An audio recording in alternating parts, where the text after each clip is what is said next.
అదిగో అటువంటి అన్నాభిషేకం ఆ కపిలతీర్థంలో జరుగుతుంది. కపిలతీర్థం యొక్క గొప్పతనం ఏమిటంటే పితృకార్యం చెయ్యనటువంటి వాళ్ళు, పితృకార్యం మానేసినటువంటి వాళ్ళు, పితృదేవతల యొక్క ఆగ్రహమునకు గురి అయినటువంటి వారు కపిలతీర్థానికి వెళ్లి పితృకర్మ చేసినట్లయితే వారు ఇంతకు ముందు పితృకార్యాన్ని మానివేయడం చేత కలిగినటువంటి పాపము నివృత్తి అవుతుంది. అందుకే వెంకటాచల మహాత్యంలో చెప్తారు, మాధవుడని చెప్పి ఒక బ్రాహ్మణుడు త్రికాలముల యందు సంధ్యావందనం చేసేవాడు. ఆయనకి చంద్రలేఖ అని భార్య. అంత సంతోషంగా ఉన్నవాడికి ఎందుకు పుట్టిందో బుద్ధి, కుంతల అనబడేటటువంటి ఎక్కడో పుట్టినటువంటి ఏ సంస్కారము లేనటువంటి ఒక స్త్రీ యందు మోహం కలిగింది. ఆవిడతో జీవించడం మొదలుపెట్టాడు, సురాపానం మొదలుపెట్టాడు.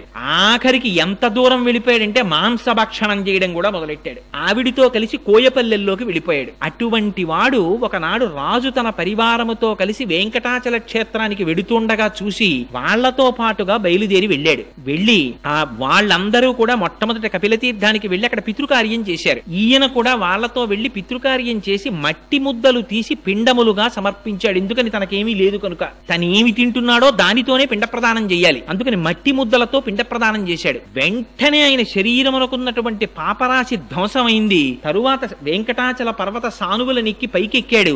అక్కడికెక్కి స్వామి పుష్కరిణిలో స్నానం చెయ్యగానే బ్రహ్మాది దేవతలు ప్రత్యక్షమై, నీకు భవిష్యత్తులో నువ్వు ఆకాశరాజుగా జన్మిస్తావు, నీకు జన్మించినటువంటి కుమార్తె పద్మావతి వెంకటాచలపతికి భార్య అవుతుందని వరం ఇచ్చారు. అందుకని ఆ వెంకటాచలంలో ఉన్నటువంటి ఆ కపిలతీర్థంలో ఉన్నటువంటి ఆ తీర్థం అంత గొప్ప తీర్థం. అది సాక్షాత్తుగా పాతాళంలో భోగవతి పైకి పొంగింది. కపిలతీర్థంలో దర్శించవలసినటువంటి మహాద్భుతమైనటువంటి విషయం వేరొకటి ఏమిటంటే, ఆ కపిలతీర్థానికి దాటి కొంచెం పక్కకి రాగానే మీరు ఎక్కడా చూడనటువంటి విచిత్రమైనటువంటి మూర్తి, సోమస్కంద మూర్తి ఉంటారు అక్కడ. ఆ పక్కన ఉన్న అరుగు ఉంటుంది, ఆ అరుగు మీద సోమస్కందుడు ఉంటారు.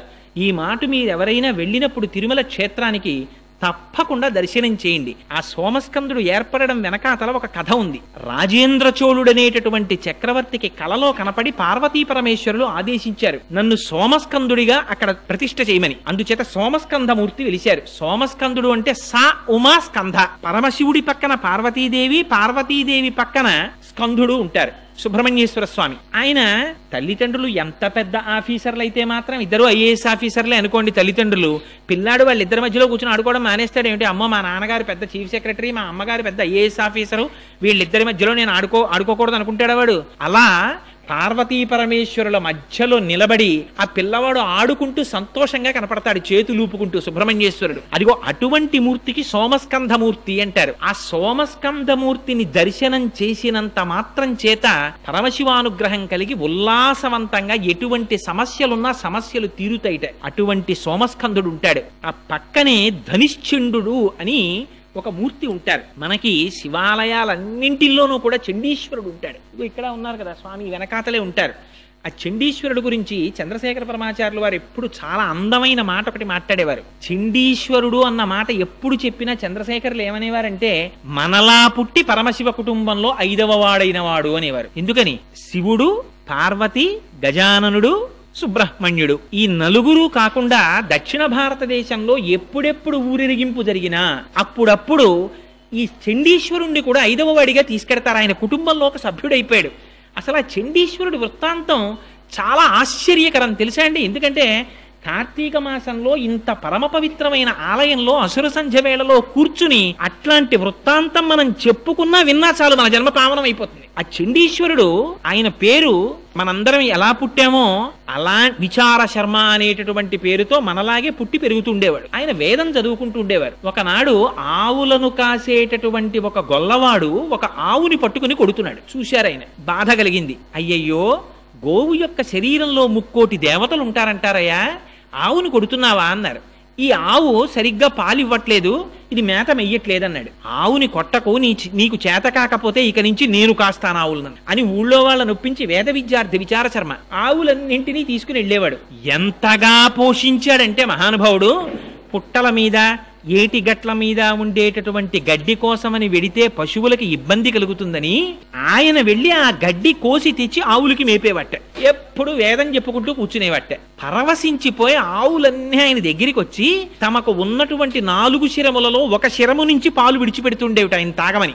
ఆయన నేను త్రాగడం ఏమిటని దొన్నెలలో ఆ పాలు పట్టి తీసుకుని వెళ్లి ఓ చెట్టు కింద పెట్టి ఒక సైకతలింగాన్ని ఏర్పాటు చేసుకుని ఆకు దొన్నెలలో పువ్వులు తెచ్చి ఈ పాలతో పరమశివుడికి అభిషేకం చేసుకుంటుండేవాడు సైకతలింగానికి. ఒకనాడు అరణ్య మార్గంలో అటుగా వెళ్ళిపోతున్నటువంటి ఆ ఊళ్ళో ఉన్న ఒక వ్యక్తి చూసి ఈ పిల్లవాడు ఆవుల నుంచి వచ్చినటువంటి పాలని తీసి సైకతలింగానికి పూజ చేసి వృధా చేస్తున్నాడని వెళ్లి అక్కడ ఉండేటటువంటి ప్రజలతో చెప్పారు. వాళ్ళందరూ విచార శర్మ యొక్క తండ్రి గారిని గద్దించి అడిగారు, మీ పిల్లవాడు అప్పటికి వాళ్ళకి శుభ్రంగా ఆవు పాలు వస్తున్నాయి, అయినా ఈ పిల్లవాడు కొన్ని పాలు వృధా చేసేస్తున్నాడని వాళ్ళకి బాధ. చెప్తే నాకు తెలియదు ఈ విషయం, రేపు నేను పరీక్షిస్తానన్నాడు తండ్రి. అని బయలుదేరాడు. విచార శర్మ కూర్చుని ఆవుల యొక్క ఒక్కొక్క శరములోంచి వదిలినటువంటి పాలు పట్టి ఒక అత్తి చెట్టు కింద సైకతలింగాన్ని ఏర్పాటు చేసి దానికి అభిషేకం చేసుకుంటున్నాడు. మనస్సు లయమైపోయింది. ఇందాక చెప్పానే శ్రీశైల శృంగకుహరేషకదోపలప్సి అన్నట్టుగా అంతటా పరమశివుణ్ణి దర్శిస్తూ ఆ అభిషేకం చేస్తున్నాడు. నమక చమకాలు ఏముందండి అభిషేకంలో? నమక చమకాలన్నీ అన్నింటిలో నువ్వున్నావు, అన్నింటిలో నువ్వున్నావు, అన్నింటిలో నువ్వున్నావు, అన్నింటిలో నువ్వున్నావు, అంతే నమ్మకం అంటే. అంతా నువ్వే అని చెప్పడమే. పేన్యాయచ సికత్యాయచ చోరాయచ శిష్ప్యాయచ, ఇందులో లేడు. దొంగలో నువ్వే, దొంగలో నువ్వే, వడ్రంగిలో నువ్వే, నురుగులో నువ్వే, నీటిలో నువ్వే, నిప్పులో నువ్వే, అడవిలో నువ్వే, ఆ పైన మెరిసే మెరుపులో నువ్వే, విద్యుత్తులో నువ్వే, భూమి మీద నువ్వే, నువ్వు తప్ప ఇంకొకటి లేదని చెప్పడమే నమక చమకాలు. అటువంటి దర్శనం చేస్తూ ఆ అభిషేకం చేసుకుంటున్నాడు. ఆ అభిషేకం జరుగుతున్నటువంటి సమయంలో తండ్రి చూశాడు. అరే రేవిడి ఇన్ని పాలు వృధా చేసేస్తున్నాడు రా అని ఒక కర్ర ఒకటి పట్టుకొచ్చి ఆ పిల్లవాడిని విపరీతంగా బాదాడు. కానీ ఆ పిల్లవాడి మనస్సంతా లయమైపోయింది పరమశివుల్లో. లయమైపోయినటువంటి వాడికి ఏది వినపడుతుంది కనుక, ఏం తగులుతుంది కనుక? తన్ను నిశాచురుల్ పొడవ దైత్యకుమారుడు మాటిమాటికో పన్నగశాయి, ఓ ధనుజభంజన, ఓ జగదీశ, ఓ సర్వాపన్న శరణ్య, ఓ అఖిల పావనయంచు నుతించు కాని తా కన్నుల నీరుతాడు భయకంప సమేతుడు కాడు భూవర అంటారు. ఆనాడు ప్రహ్లాదుండి బాధిస్తే ఆ లక్ష్మీనారాయణుల్ని తలుచుకుంటూ ఆ బాధలన్నీ మరిచిపోతే స్వామివారు ప్రహ్లాదుండి రక్షించుకున్నట్టుగా పరమశివుడు రక్షించుకున్నాడు ఆ పిల్లాన్ని. చిట్ట చివర తండ్రికి అసహనం వచ్చింది. ఒరే కొట్టి కొట్టి నా చేతులు నెప్పెడుతున్నాయి కానీ వీడు అభిషేకం మానట్లేదురా అని అక్కడ ఉన్నటువంటి పాలకుండని తన కాలుతో తన్నాడు. ఆ కుండ పగిలిపోయింది. పగిలిపోయేటప్పటికి పిల్లవాడు బహిర్ముఖుడయ్యాడు. వాడికి ఆగ్రహం వచ్చింది. దేనికి ఆగ్రహం వచ్చింది? నేను జయిస్తున్నటువంటి శివాభిషేకానికి అంతరాయం కల్పించాడు అని అక్కడ పశువులు కాసేటటువంటి కర్ర తీశాడు. ఎంతవరకు నిలబడతాడో చూడాలనుకున్నారు పరమశివుడు. దాన్ని గొడ్డలిగా మార్చారు. కర్రో గొడ్డలో నాకు అనవసరం, చేస్తున్నటువంటి శివాభిషేకానికి అంతరాయం చేశాడు అని గొడ్డలి తీసి తండ్రి కాళ్ల మీదకి విసిరాడు. ఆ గొడ్డలి తగిలింది, కాళ్ళు తెగిపోయి తండ్రి కింద పడి రక్త ప్రవాహం జరిగి మరణించాడు. లెక్క పెట్టలేదు. మళ్ళీ అభిషేకం మొదలు పెట్టేశాడు. చూశారు పరమశివుడు ఆశ్చర్యపోయి, మహానుభావుడు ఆయన సగుణాకారంబుగా చూపవే అని ప్రత్యక్షమయ్యారు. ఇంత పిల్లవాడివి, ఇంత భక్త్యా అని పొంగిపోయి తన చేతులతో ఆలింగనం చేసుకున్నారట. ఎప్పుడైతే శివస్పర్శ కలిగిందో తేజోమయ శరీరుడైపోయాడు. ఆయనకి వరం ఇచ్చారు పరమశివుడు, ఈనాటి నుంచి నీకు నాకు సమర్పించబడినటువంటి సమస్త పదార్థములు నీకు చూపించి స్వీకరించాలి. శివాలయంలో ఇదొక అలవాటు ఉంటుంది. ప్రతి వాళ్ళు వెళ్లి చండీశ్వరుడి దగ్గరికి వెళ్ళి ఇలా ఇలా ఇలా తప్పట్లు కొడతారు. ఎందుకండి ఆ తప్పట్లు అని అడిగాం అనుకోండి, ఆయనకి చెవుడండి అంటారు. ఆయనకి చెవుడేమిటి? అదో మహాపరాధం కూడాను. చండీశ్వరుడికి చెవుడని ఎక్కడా చెప్పలేదు. ఏమని చెప్పారంటే ఆయన్ని ధనిశ్చండు అని చెప్పారు. శంకర భగవత్పాదులంతటి వారు సౌందర్యలహరిలో ఒక శ్లోకం రాశారు. రణేజిత్వా దైత్యానపహృత్రైః కవచిభిః విశాఖేంద్రో పేంద్రో శశివిశిత కర్పూర చకలం అని. అందులో ఆ సుబ్రహ్మణ్యుడు మొదలైనటువంటి వాళ్ళు శత్రువుల్ని గెలిచి ఆ సంతోష వార్త చెప్పాలని గబగబా వచ్చేస్తున్నారు అమ్మ దగ్గరికి. వచ్చేసేటప్పుడు అమ్మ దగ్గరికి ఎడుతున్నాం, అమ్మ 3 లోకములను పూజింపబడే తల్లి అని పైన హెల్మెట్ ఉంటుంది కదా, పైన పెట్టుకున్న కిరీటం, ఆ కిరీటాలు శిరస్త్రాణాలు ఇవన్నీ తీసేశారు. కానీ ఇది విప్పలేదట, కవచం విప్పలేదట. ఎందుకని? కవచం విప్పుకోవడానికి కొంత టైం పడుతుంది. పిల్లలు ఇంటికి వస్తారు మధ్యాహ్నం అన్నానికి, 3వ క్లాస్ వరకు చదువుకునే పిల్లలు. వాడు ఇంటికి వస్తాడు, ఆకలి, అమ్మా అన్నం పెట్టేయమ్మా అంటాడు. ఆ బ్యాగ్ తీసి ఇంట్లోకి గుభీల్మని విసిరేస్తాడు, చాకలి మూట విసిరేసినట్టు. ఆ బూట్లు ఇప్పేసి గబగబా బయట వదిలి బారేస్తాడు. సాక్స్ మాత్రం విప్పడం. ఎందుకని అంటే కొంచెం కూర్చుని కిందకి లాక్కోవాలి, అది వాడే కింద పడిపోతాడు. అందుకని సాక్స్ తో ఇంటికి వచ్చేస్తాడు. ప్రతి తల్లికి పెద్ద బాధ ఏమిటంటే ఒరే నీ సాక్స్ ఉతకలేక నేను బాధపడిపోతున్నాను రా అంటారు. అరికాళ్ళన్నీ మెట్టే. అది ఎక్కడ వరకు ఉందిట, అమ్మ దగ్గరికి తొందరగా వెళ్ళిపోవాలని సుబ్రహ్మణ్యేశ్వరుడు, శ్రీ మహావిష్ణువు మొదలైనటువంటి వారు కూడా పాపం దొరికిన వాడు ఎవరంటే ఈనోడు అమాయకు నందీశ్వరుడు, ఆయన మీద పెట్టేస్తుంటారు. చాలా దారుణాతి దారుణ. భక్తికి కూడా ఒక అర్థం ఉండాలండి. కార్తీక మాసంలో దీపం తీసుకెళ్లి కొంచెం పెద్ద ప్లాట్ఫామ్ ఉంటే నందీశ్వరుడి తోక కింద మన కింద పెడితే మనం కూర్చోగలమా? ప్రేమ ఎక్కువైపోయిందండి కోటేశ్వరారు మీరంటే ఎంత ప్రేమో మాకు అని నా పృష్ఠభాగం వెనకాతల దీపం పెట్టి పురాణం చెప్పమంటే అలా వారేటప్పటికి ముందు భోజనాదులన్నీ అన్నపూర్ణాదేవికి రావడం అన్ని సిద్ధం చేసేస్తుంది. లేకపోతే ఈయన గబాలన బయటికి వెళ్ళిపోయి భవతి భిక్షాందే అంటే అట్ట పరుగు పోయేది అమ్మవారి. అందుకని ఇంట్లో అన్ని సిద్ధంగా చేసేసి ఉంచుతుంది ఆవిడ. గబుక్కుని బయటికి వెళ్ళిపోతారేమో ఈయనని. చంద్రశేఖరులంతటి వారు వ్యాఖ్యానంలో సంతోషపడిపోయారు. ఆ స్వామి స్వీకరించగా మిగిలిపోయినటువంటి పదార్థాల్ని మాత్రం ఇతరులు ముట్టుకోకూడదు. అవి నివృత్యై చండాంశ త్రిపురహర నిర్మాల్య విముఖై, అవి చండీశ్వరుడు స్వీకరిస్తాడు. ఆయనకి చూపించి తీసుకోవచ్చు. శివాలయంలో చాలా మంది ఏమనుకుంటారంటే అమ్మో దీన్ని పట్టుకెళ్ళకూడదండి అని పట్టుకొచ్చి పాపం దొరికిన వాడు ఎవరంటే ఈనోడు అమాయకుడు నందీశ్వరుడు, ఆయన మీద పెట్టేస్తుంటారు. చాలా దారుణాతి దారుణ. భక్తికి కూడా ఒక అర్థం ఉండాలండి. కార్తీక మాసంలో దీపం తీసుకెళ్లి కొంచెం పెద్ద ప్లాట్ఫామ్ ఉంటే నందీశ్వరుడి తోక కింద మన కింద పెడితే మనం కూర్చోగలమా? ప్రేమ ఎక్కువైపోయిందండి కోటేశ్వరారు మీరంటే ఎంత ప్రేమో మాకు అని నా పృష్ఠభాగం వెనకాతల దీపం పెట్టి పురాణం చెప్పమంటే ఎవడు కూర్చుంటాడు? అదే భక్తి అంటే. అరటిపండు ముక్క తెచ్చి ఆయన మూతికి పూసేయడం, అక్కడి నుంచి కోళ్ల మీద వాలే ఈగలన్నీ వచ్చి ఆయన మూతి మీద వాలుతూ ఉండడం. అదే నందీశ్వరుడు అంటే.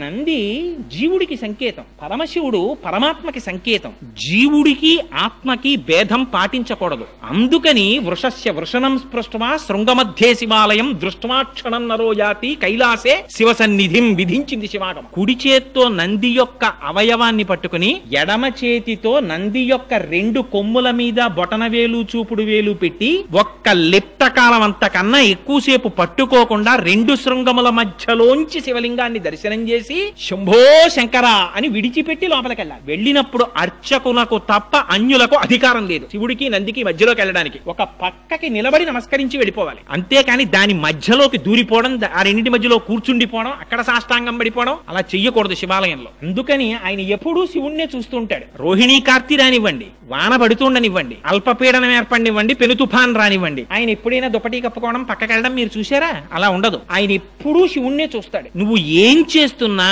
లోపల శివుణ్ణే దర్శించడం నేర్చుకో అన్నది నంది యొక్క సంకేతం. నంద ఇతి నందహ.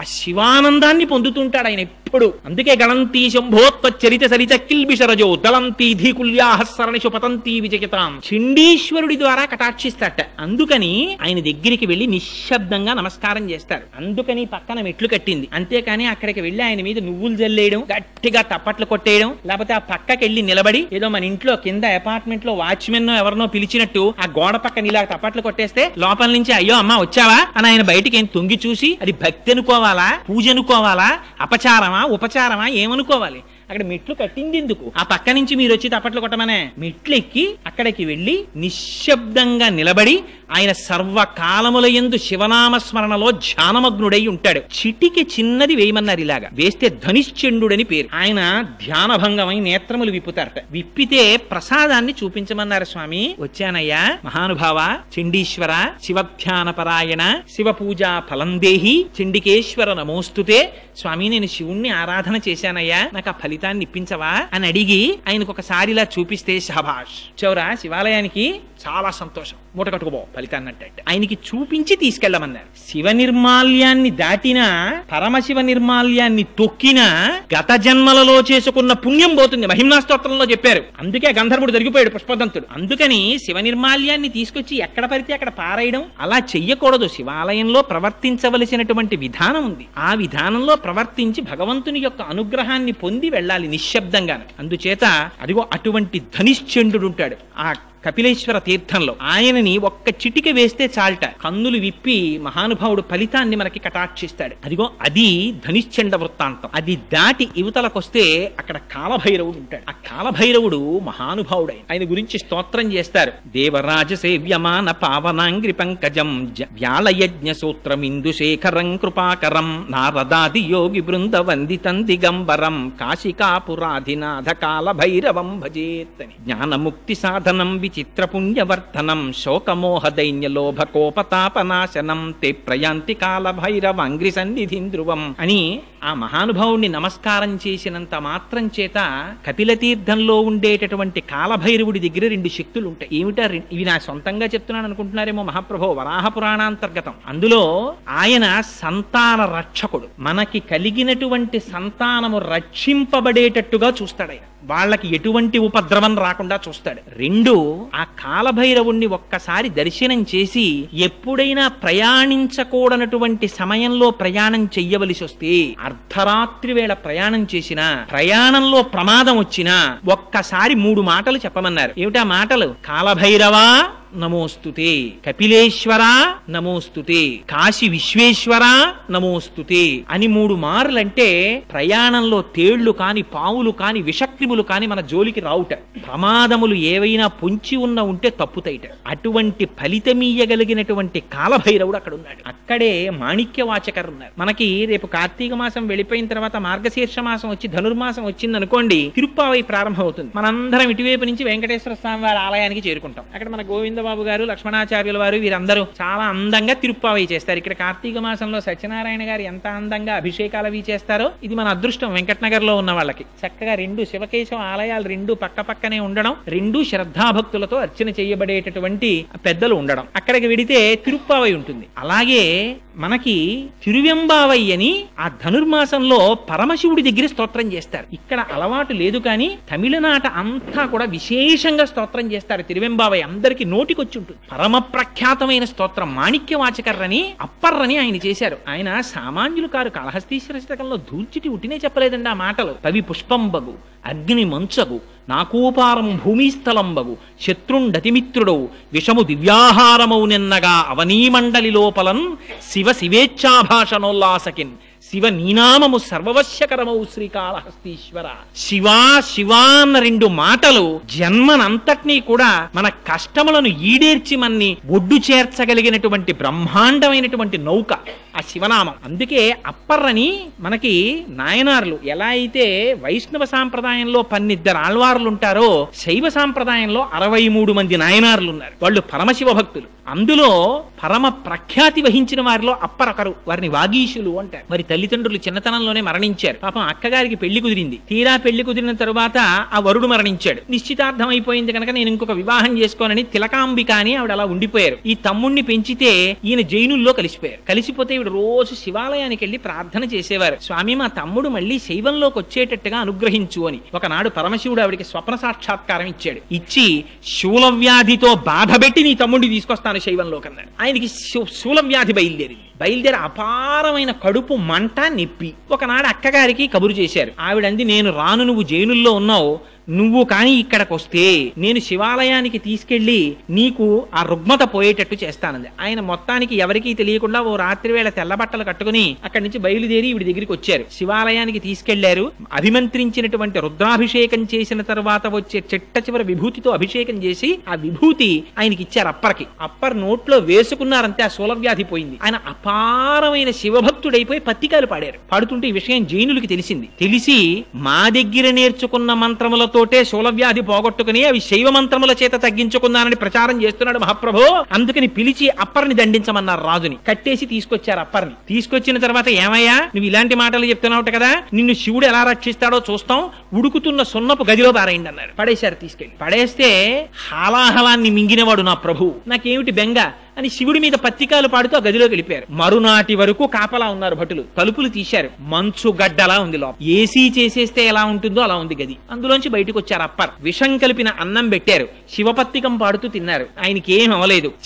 చివర ఆయన్ని ఏనుగుతో తొక్కించడానికి కాళ్ళు చేతులు కట్టి పడేశారు. ఏనుగుని తీసుకొచ్చారు. భద్రగజానికి ఉన్మత్తం వచ్చి అక్కడ ఉన్న జైనుల్ని సంహరించింది. అయినా వాళ్ళకి క్రోధం తీరక ఆయన కడుపుకి బండరాయి కట్టి కాళ్ళు చేతులు కట్టి సముద్రంలో పారేశారు. ఆయన ఆశ్చర్యం ఏమిటో తెలుసా అండి, ఆ కాళ్ళకి చేతులకి కట్టినటువంటి తాళ్లు ఊడిపోయి ఆ పెద్ద బండరాయి మహాపద్మంలా సముద్రంలో తేలింది. దాంట్లో కూర్చుని అప్పర్ ఇంకొక శైవక్షేత్రాన్ని చేరుకున్నారు. ఆయనకు ఒక లక్షణం ఉండేది. అప్పర్కి జ్ఞాన సంబంధర్ అప్పర్ ఇద్దరు ఒక కాలంలో బ్రతికారు. చిత్రం ఏమిటంటే జ్ఞాన సంబంధర్ ఎప్పుడూ కూడా పత్రికలు అవి పాడుతుండేవారు, ప్రబోధం చేస్తుండేవారు. అప్పర్ అలా కాదు, వయసులో పెద్దవారు అయినా సరే ప్రతిరోజు శివాలయానికి వెళ్ళినప్పుడు గుణపం పారా పట్టుకుని ఎడుతుండేవారు. వెళ్ళి అక్కడ ఉన్న ఏ పిచ్చి గడ్డో మొక్కలో ఏవో ఒకటి ఆలయాన్ని శుభ్రం చేసేవారు, పత్రికలు పాడి వచ్చేవారు. ఇద్దరూ కలిసి దక్షిణ భారతదేశంలో ఒక గొప్ప క్షేత్రానికి వెళ్ళారు. ఆలయం శిథిలం అయిపోయి కనపడింది. అలా కాదు, దీన్ని మనం బాగు చెయ్యాలనుకున్నారు. సాయంకాలం అయ్యేటప్పటికి పని చేసిన వాళ్ళందరికీ అన్నం పెడతామన్నారు. వీళ్ళ దగ్గర ఏముందని పెట్టడానికి? అందరూ పని చేస్తుండేవారు, అప్పర్ కూడా పనిచేసేవారు. జ్ఞాన సంబంధర్ మాత్రం పని చేసేవారు కాదు. ఇద్దరూ కూర్చుని పత్రికలు పాడేవారు. తూర్పు గోపురంలో ఒక బంగారు నాణ్యం, పశ్చిమ గోపురంలో ఒక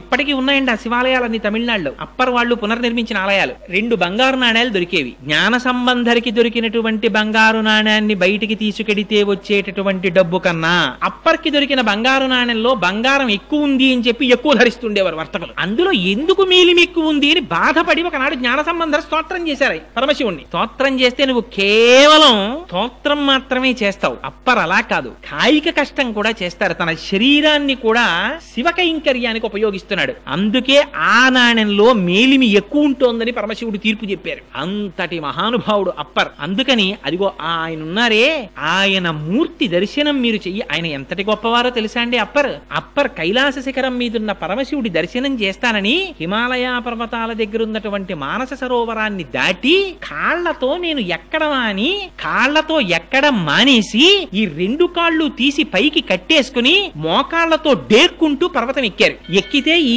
కింద ఉండేటటువంటి చర్మము అన్ని పోయి ఎముకలు పైకి వచ్చేస్తే చీకటి పడిపోయిన డేకుతుంటే అయినా ఆయనకి దారి కనపడదని అక్కడ ఉండేటటువంటి మహాసర్పాలు పడగల విప్పి తమ పడగల మీద ఉన్నటువంటి మణుల కాంతిలో దారి చూపిస్తుండే. ఆయన భక్తికి పరవశించిపోయి వృద్ధుడి రూపంలో పరమశివుడు వచ్చారు. వచ్చి దర్శనమిచ్చి, ఎంత సాహసం చేశావప్పర్, ఇంత సాహసం చెయ్యకు, నీకు నేను తిరువయ్యూరులో దర్శనమిస్తాను వెళ్ళమన్నారు. కన్ను మూసి కన్ను తెరిచేటప్పటికి ఆరోగ్యంతో తిరువయ్యూరులో ఉన్నారు upper. Beyond any doubt prove చేశారండి శివభక్తి ఎంత గొప్ప స్థితికి తీసుకెడుతుందో. నాయనార్లు చాలా మంది, 63 మంది నాయనార్ల యొక్క చరిత్ర పెరియ పురాణంలో చదువుతుంటే ఇంతంత గొప్పవాళ్ళ, నిజంగా ఏమి మహాభక్తులు రా వీళ్ళందరూ అనిపిస్తుంది. అప్పర్ ఎంత గొప్పవారంటే వృద్ధుడైపోయి కూడా జ్ఞాన సంబంధర్ కుర్రవాడు. జ్ఞాన సంబంధర్ పర్యటనకు వస్తే అప్పరేరి అని అడిగేవారు పల్లకీలోంచి. అటువంటి మహానుభావుడు వచ్చారని ఎంత వినయం అంటే అప్పర్కి, జ్ఞాన సంబంధర్ కూర్చున్న పల్లకీని అప్పర్ మోస్తుండేవారు. ఇక్కడే ఉన్నానన్నారు. ఎక్కడున్నారని చూస్తే తన పల్లకీ మోస్తున్నారు. గభాలన పైనుంచి దూకి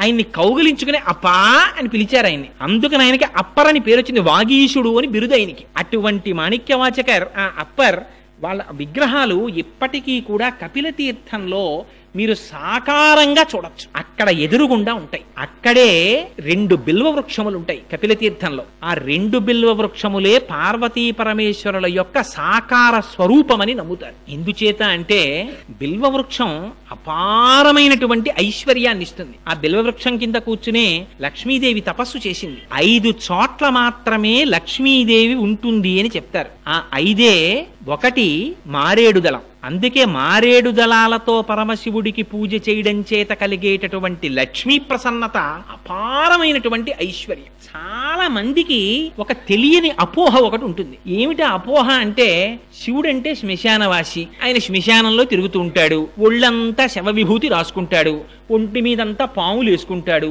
ఏదో రక్తం ఓడుతున్న ఏనుగు చర్మం కప్పుకుంటాడు, పులి చర్మం కప్పుకుంటాడు, ఆయనకే ఏమీ లేదు, ఆయనే అలా తిరుగుతుంటాడు, మళ్ళీ ఆయన దగ్గరికి వెళ్ళి మనం నమస్కారం కూడా ఎందుకు, ఆయనకి జలాలతో అభిషేకం అని ఒక అపోహ. అది కాదు. మీరు ఒకటి ఆలోచించండి, తల్లిదండ్రులు అనబడేటటువంటి వారు తాము దాచుకుంటారా, తమ పిల్లలకి పెడతారా? తమ పిల్లలకి పెడతారు. త్యాగే నైకే అమృతత్వ మానసు. పరమశివుడు శ్మశానవాసి అంటే దాని అర్థం అంత పరమశివుడు అంతటి మహానుభావుడు, కైలాసవాసి, హిమవంతుని యొక్క అల్లుడు, ఆయనకి జన్మ లేనటువంటి వాడు, బ్రహ్మమస్తకావలి నిబద్ధతే నమ శివాయ అని శంకరుల చేత స్తోత్రము చేయబడిన వాడు, కాలాతీతుడు. అటువంటి వాడికి ఉండడానికి 150 గజాల స్థలమే దొరకదండి ఆయనకి. శ్మశానవాసి అంటే అర్థం పరమశివుడు రుద్రభూమిలో ఉంటాడు, అదే ఆయన అడ్రస్. శ్మశానంలో ఉంటాడు తప్ప ఇంకెక్కడ ఉండడు. అందుకని శ్మశానవాసి కాబట్టి శివుణ్ణి పూజ చేయకండి అనేది దాని అర్థం. ఏది శ్మశానం శ్మశానం కాదు నాకు చూపించండి, శ్మశానానికి వెళ్ళని వాడిని చూపించండి నాకు. శ్మశానానికి వెళ్ళనివాడు ఉన్నాడు ఆ ప్రపంచంలో? ప్రపంచంలో పుట్టిన ఏ వస్తువైనా వెళ్ళిపోవలసిందే శ్మశానానికి. జాయతే గచ్చతే ఇది జగత్, వస్తుంది వెళ్ళిపోతుంది. ఎక్కడెక్కడ ఈ జగత్తంతా పుట్టి వెళ్ళిపోతుందో అదంతా శ్మశానమే. ఇక్కడ ఒక చెట్టు పుడుతోంది, చెట్టు మరణిస్తోంది, శ్మశానమైంది. ఇక్కడ నేను గట్టిగా మాట్లాడితే ధ్వని ప్రకంపనల చేత జీవులు చచ్చిపోతున్నాయి, శ్మశానమైంది. నా కాళ్ల కింద పడి జీవులు చచ్చిపోతున్నాయి, శ్మశానమైంది. నేను తింటే చచ్చిపోతున్నాయి, శ్మశానమైంది. అంతా మహాశ్మశానమే. అంటే సమస్తము పరమశివుని చేతనే ఆవురింపబడి ఉంది. శివుని కన్నా వేరొకటి లేదు. అందుకని బ్రహ్మాండ వ్యాప్త దేహ భసిత హిమరుచాభా సమానా భుజంగై. వ్యాపకత్వంతో చెప్తే విష్ణు అంటాం, ఆయన్ని మంగళప్రదంగా చెప్తే శివుడు అంటాం. అందుకని లోపల శివం ఉన్నంతసేపే శివం, అది తీసేస్తే శవం. అది మంగళత్వం అంటే. అందుకని ఆయన శ్మశానవాసి అంటే ఆయన శ్మశానవాసి అండి నిజంగా ఎక్కడో శ్మశానంలో ఉంటాడనే దాని అర్థం. నిజంగా అలా ఉంటే ఇంకంతకన్నా గొప్ప ఉపకారం ఉందండి? ఎవడొస్తాడు మన వెనకాతల? ఒక్కడు వచ్చేవాడు లేడు. కింవానేన ధనేన వాజి కరిభి ప్రాప్తేన రాజ్యేన కింవా పుత్ర కళత్రమిత్ర పశుభిర్దేహేన గేహేన కిం జ్ఞాతైత క్షణభంగురం సపతిరోత్యాద్యం మనోదూరత స్వాత్మార్థం గురువాక్యతో భజ భజ శ్రీ పార్వతీ వల్లభం అంటారు శంకరులు. డబ్బు రాదు, మనం సంపాదించుకున్నటువంటి కార్లు రావు, వాహనములు రావు, రాజ్యం రాదు, తుట్టతుడకు మనదనుకున్న ఈ శరీరం రాదు, కొడుకు రాడు, కూతుళ్ళు రారు, భార్య రాదు. ఎవరొస్తారు? చేసుకున్న ధర్మము పరమశివుని అనుగ్రహము తప్ప ఇంకొకటి రాదు మనతోటి. అంతటి మహానుభావుడు శంకరుడు. శం కరోతి ఇది శంకర.